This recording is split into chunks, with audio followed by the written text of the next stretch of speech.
Meski pertumbuhan ekonomi melambat, laju bisnis sektor asuransi tetap mengalami penguatan, setidaknya untuk industri asuransi jiwa pada kuartal kedua tahun ini. Sektor asuransi jiwa mengalami peningkatan premi bisnis baru dan aset. Di semester pertama lalu, Asosiasi Asuransi Jiwa Indonesia atau AAJI mencatat realisasi premi asuransi jiwa mencapai 74,61 triliun rupiah, meningkat 10% dibanding periode yang sama tahun lalu, yakni 67,82 triliun rupiah. Tercatat selama semester pertama tahun ini, premi bisnis baru menyumbang hingga 58,1% terhadap total pendapatan premi.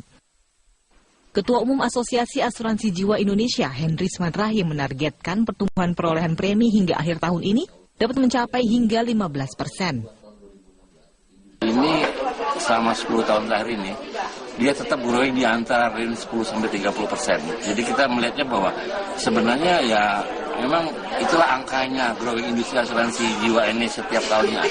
Artinya kalau 15% sampai akhir tahun ini kita pikirkan masih dalam angka yang wajar.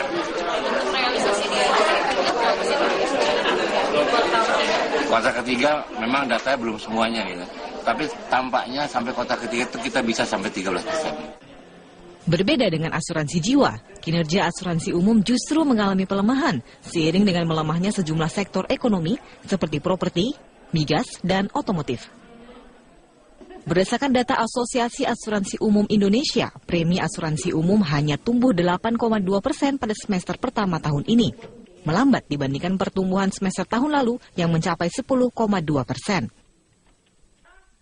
Penyebabnya, separuh dari sektor asuransi umum tumbuh melambat, di antaranya di asuransi kendaraan bermotor. Stagnansi di penjualan kendaraan bermotor membuat pertumbuhan asuransi kendaraan melambat menjadi minus 8,5% pada semester pertama tahun ini. Asuransi yang tetap tumbuh positif meski melambat adalah asuransi properti. Dengan pertumbuhan asuransi umum yang melambat, terjadi pergeseran dominasi pangsa pasar premi di tahun 2016. Adalah lini usaha properti motor dan asuransi kredit yang menggeser asuransi kesehatan pada periode tahun lalu. Namun pada semester 2 tahun ini pelaku industri asuransi optimistis kinerja asuransi akan membaik karena sejumlah faktor pendukung, di antaranya makin meluasnya asuransi mikro, peningkatan jumlah agen asuransi, dan makin maraknya layanan keuangan digital atau LKD untuk meningkatkan akses ke produk asuransi. Dari Jakarta, Tim Liputan Metro TV. Menyambut Insurance Day, pelaku sektor asuransi bersinergi mempercepat penetrasi asuransi di tanah air. Ada sejumlah tantangan dan juga peluang yang menghadang, dan bagaimana kiat otoritas jasa keuangan selaku regulator dan industri asuransi umum menjawabnya. Sebelum kita berbincang dengan narasumber, kita bahas dulu apa saja yang tantangan yang ada. Yang pertama itu rasio jasa keuangan terhadap PDB. Kalau Anda lihat di sini perbandingannya Indonesia dengan negara-negara lain di ASEAN, Indonesia ini masih sedikit sekali dibandingkan misalnya Singapura begitu, dan juga masih di bawah Thailand kita lihat di sini. Dan kemudian juga kalau soal literasi, berbicara soal literasi keuangan, untuk pemahaman masyarakat terhadap produk jasa keuangan dilihat masih rendah di sini, terutama kalau kita lihat soal asuransi yang sangat memahami, itu hanya 17,84% dibandingkan perbankan yang memahami itu juga sedikit 21,8%. Sementara untuk target utilisasi produk asuransi untuk 2016 sendiri angkanya saat ini ada di 11,81%, sementara untuk targetnya tahun 2020 adalah 75%. Kita ke slide berikutnya, grafik penetrasi asuransi dan juga komposisi. Di sini di mana penetrasi asuransi sejak 2009 ini mengalami kecenderungan naik dan tahun 2015 berada di level 2,37%, sementara pada tahun 2016 di level 2,54%. Kita lihat komposisi penetrasi asuransi tahun 2016, slide berikutnya, di mana 2,54% ini terdiri dari 1,1% ini asuransi jiwa dan 1,44% lainnya adalah asuransi umum. Nah, kita lihat di sini di mana perkembangan asuransi mikro dan atau mikro tafakuil di sini, di mana untuk mengembangkannya pemerintah dan industri ini menawarkan asuransi mikro dengan premi yang terjangkau.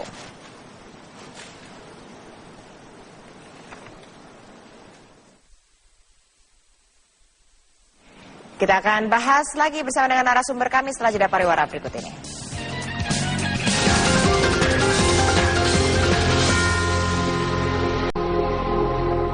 Tantangan industri asuransi itulah yang akan kami bahas dalam episode hari ini. Sudah bersama kami Bapak Edi Setiadi, Deputi Komisioner Industri Keuangan Non-Bank 1 dari OJK. Kemudian Bapak Yasril Y. Rashid, Ketua Asosiasi Asuransi Umum Indonesia. Bapak-bapak, terima kasih sudah bergabung bersama kami. Mungkin saya ke Pak Yasril dulu. Kita lihat tadi perbandingannya itu masih penetrasinya masih kecil sekali di Indonesia dibandingkan dengan negara-negara lain, khususnya di ASEAN. Sebenarnya tantangannya apa sih sampai sekarang ini belum bisa mendapatkan lebih banyak orang yang insured gitu dilihatnya? Ya mungkin hipotesis awal saya waktu awalnya adalah menyangkut mengenai pendapatan dari masyarakat kita.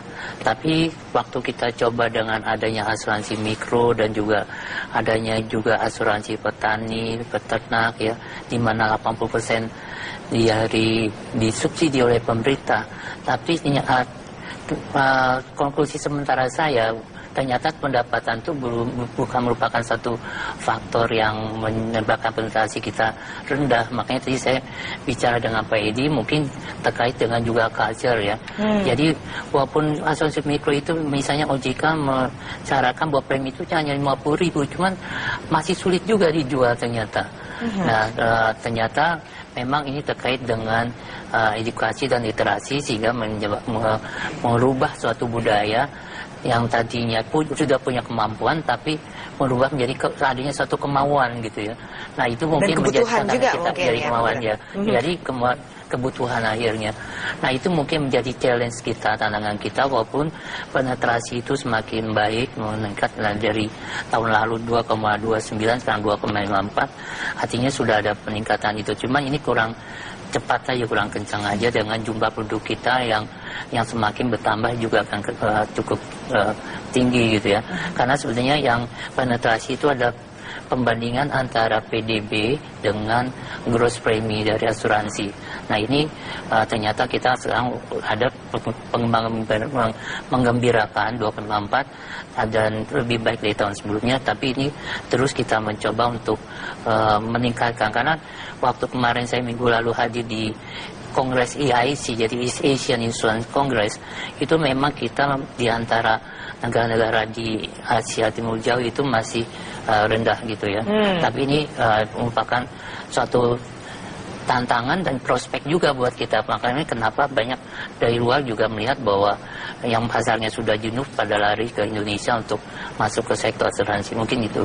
Oke, Pak Edi, kalau dilihat sebenarnya dari OJK sendiri kan juga sudah membuat regulasi dan juga ngasih subsidi juga di sini. Artinya lebih memudahkan harusnya. Kalau dari pemerintah sudah ada kemudahan begitu agar orang mau ikut insure, terutama misalnya dari perusahaan gitu. Kalau dilihatnya sebenarnya apa yang ditemukan di lapangan tantangannya?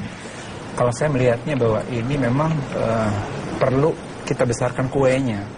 Artinya penikmat atau pemegang polis itu ya itu saja gitu. Bertambahnya hanya sedikit. Sehingga pertambahan perusahaan, pertambahan ekspansi perusahaan itu mengambil kue yang sedikit itu. Nah, dengan adanya dorongan dari pemerintah, tentunya di sini OJK mensupportnya, ada asuransi usaha tani padi, ada asuransi juga terkait dengan nelayan, asuransi mikro yang siteci ya, itu juga. Nah ini adalah untuk memperbesar tadi, kue tadi diperbesar ya, dengan hanya bayaran kecil gitu misalkan, dia bisa menikmati nanti bila mana ada klaim jatuh tempo dan sebagainya. Itu beberapa program yang kita luncurkan kerjasama dengan kementerian-kementerian terkait. Ya selain itu juga memang kita juga melalui regulasi kita dorong. Katakanlah misalkan untuk produk-produk yang relatif sederhana misalkan tidak perlu lagi pakai izin dari regulator, cukup melaporkan saja kepada kita, ya sudah itu silahkan jualan lah kepada masing-masing industri.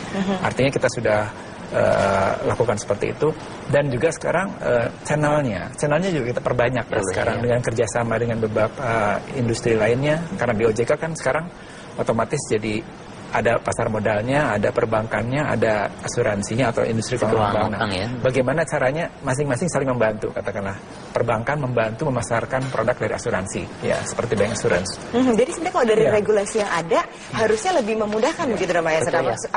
Apa memang masih ada yang harusnya diperbaiki lagi kalau dari segi aturan mainnya?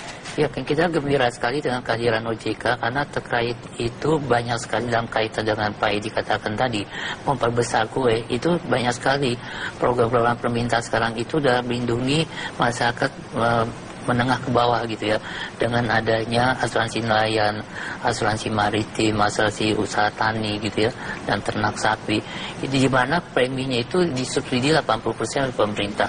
Nah, itu sebagai bagian dari sebenarnya perlindungan kepada masyarakat yang lebih banyak, tapi juga memperbesar kue asuransi itu.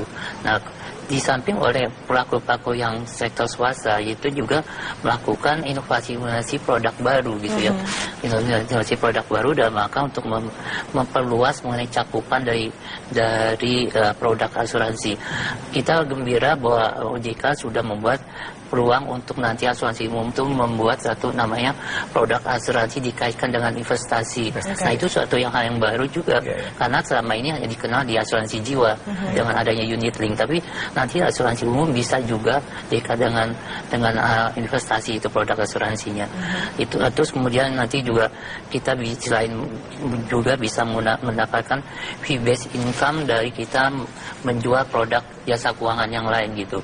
Itu juga salah satu sebenarnya upaya untuk memperluas dari kue tersebut. Di samping adalah dengan menggunakan teknologi digital dan juga kompetisi SDM yang terus ditingkatkan di kitanya. Oke, kita akan tahan dulu Bapak, kita akan bahas lagi setelah jeda pariwara berikut, tapi sebelumnya saya akan hadirkan ini ada berita kilas ekonomi di sini. Oh, tidak ada kilas ekonomi, kita langsung break terlebih dahulu. Economic Review akan segera kembali. Yang jelas